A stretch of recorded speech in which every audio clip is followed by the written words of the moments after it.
Good evening and welcome back to the Hood Table one more again. Please make sure you like the video, share the video, and subscribe to the Hood Table if you will for me, please, and thank you. It is your girl Tanya back at you with another The Hood Table podcast.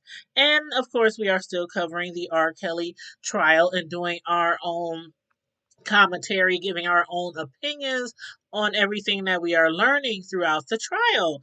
And today was day three. It is August 20th, 2021, day three of the R. Kelly sex trafficking trial. And today, one of R. Kelly's ex employees, Anthony Navarro, was called upon to testify.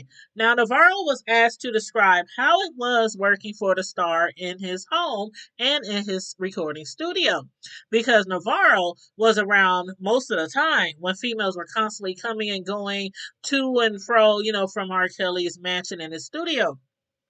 Navarro, a former assistant of R. Kelly, whose legal name is Robert Sylvester Kelly, said today that working for his former employee at his mansion was almost like being in a twilight zone, which oftentimes made him feel very uncomfortable. Anthony Navarro, who is now 36 years old, had worked for Kelly for approximately 2 to 2.5 years, ending in the year of 2019. And among other responsibilities, Navarro testified that one of his assignments was to pick up girls and deliver them to R. Kelly. He also still works in the music industry and claims that out of all the artists he has ever worked for, including celebrities like Taylor Swift and Kanye West, he's never experienced an environment quite like Kelly's. During his testimony, he recounted how he has never or was never allowed to speak to any of R. Kelly's girls who visited the mansion. Also, that no one besides R. Kelly was allowed in any of the rooms that the girls were escorted to, unless, of course, if permitted by Kelly. And once the girls were no longer in the rooms, then Navarro would make sure others knew that the girls were no longer occupying a particular room. While on the stand, Navarro spoke about how very uncomfortable it was to work for R. Kelly. A lot of things that he was instructed to do or not to do didn't quite sit well with him, so it seems.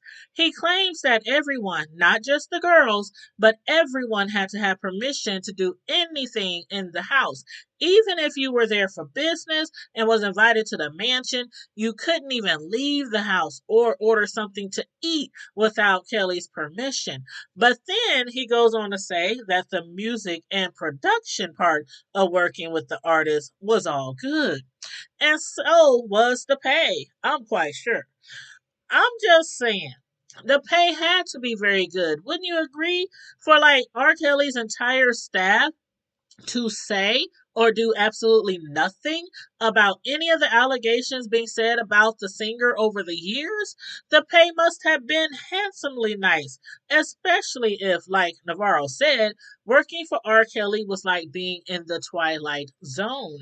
And although at one time on the stand, Navarro did state how once R. Kelly had actually fined him for breaking a trivial rule and withheld his paycheck that week. So that there lets us know that not only did the accusers or victims get punished for breaking any of Kelly's rules, but even his staff's pay will be docked if they disobeyed his rules, or what Navarro would like to call as Bob's rules.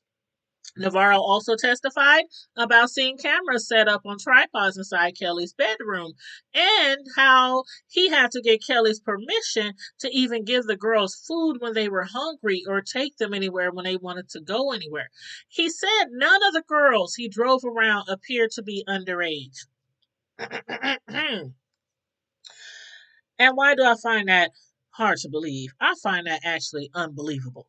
But I'm neither the jury nor the judge in this case. I'm only giving my opinions and commentary on the trial.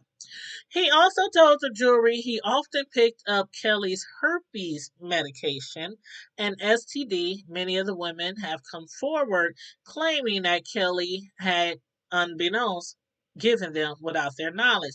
And we did hear the other day how R. Kelly's doctor of 25 years stated that he had provided R. Kelly with so much herpes treatment and medication over the years that he had memorized the doggone pharmacy phone number.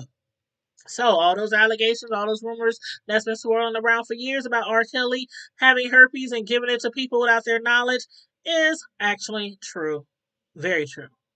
Now, moving right along. On day 3 of the trial, the court also heard about R. Kelly's illegal marriage to the singer Aaliyah. R. Kelly's defense lawyers remained quiet on the third day of the singer's federal sex trafficking trial.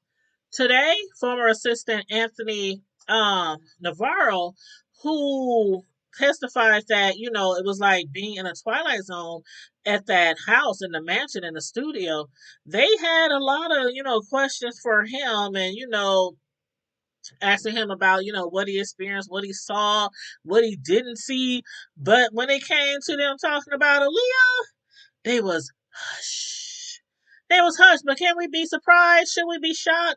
Of course not. We shouldn't be shocked because we had all heard, well, most of us then heard how Aaliyah's family allegedly were paid off back then.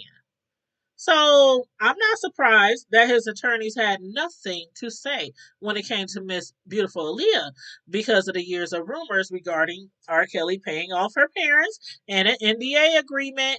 So I just think R. Kelly don't want any smoke from her parents, and that's probably why they kept quiet. Like, Moore asked, any thoughts on the trial so far? We're not allowed to talk about it, defense attorney Nicole Blank Becker stated. They was totally hushed, totally quiet when it came to the Aaliyah situation today. But the Cook County Clerk Carolyn Harris testified about the 1994 marriage between Kelly and the young Aaliyah. Harris testified that Kelly and Aaliyah used a Department of Public Aid ID showing Aaliyah was 18 to obtain a marriage license. This happened when, in fact, Aaliyah was only 15 years old at the time. And by the way, that ID is not a legal method of obtaining a marriage license in the state of Illinois. Among many other charges, Kelly is also being accused of bribing a city official with $500 to provide a fake ID for the then 15-year-old Aaliyah. Kelly's former manager, Demetrius Smith, he told the jury that once upon a time, R. Kelly secretly relayed to him that Aaliyah was pregnant with his child, a rumor that we have heard throughout the decades. Smith also tried to get out of testifying against his former boss. He even went so far as to attempt to plead the fifth, but unfortunately for him, another judge had already ordered him to testify with the promise of immunity in this particular case. So what you worried about, Smith? They had already granted you immunity. So for goodness sake, just spill the tea. Just spill the tea. Mm-mm-mm. Anywho, Kelly, 54, has denied the accusations, and his lawyers have been portraying him as a victim. He is the victim of women who targeted him after the emergence of the Me Too, the hashtag Me Too movement, brought a new look on the relationship between celebrities out there and the fans who love them. And that's one of the things that I detest about his defense team. They are using the hashtag Me Too movement to explain away or justify why his accusers are coming at his throat.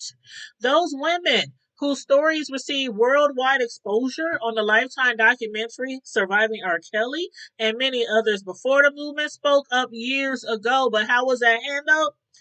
Allegedly, some of them was paid off. Allegedly, some of them was abused.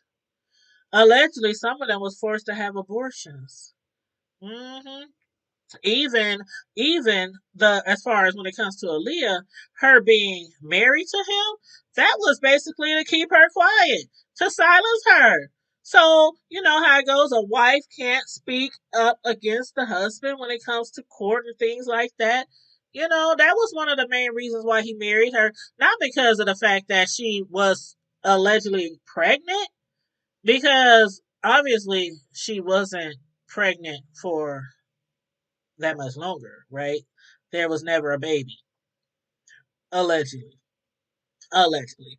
But thank God for Lifetime for bringing, to light what we all knew, what we all have been thinking over the years, which was how an entourage of supporters protected Kelly and helped him silence his victims for decades before the federal racketeering conspiracy case that got Kelly locked up once again in 2019. And that is all I have today for you guys. My commentary and opinions on day 3 of the R. Kelly sex trafficking trial. Again, please like the video, share the video, subscribe to the Hood Table if you're not already subscribed. Make sure you also follow us on our backup, the Hood Table channel, which is called the Hood Table 402. And we're on Twitter, Facebook, IG, Snapchat, and TikTok. Yeah, I think that's all of the platforms that we're on. And on that note, everybody, have a great weekend. It is Friday. We are going live in about another hour or so for our Friday night live show. You know, that'd be lit every Friday night live. No topics off limit, no host barred show.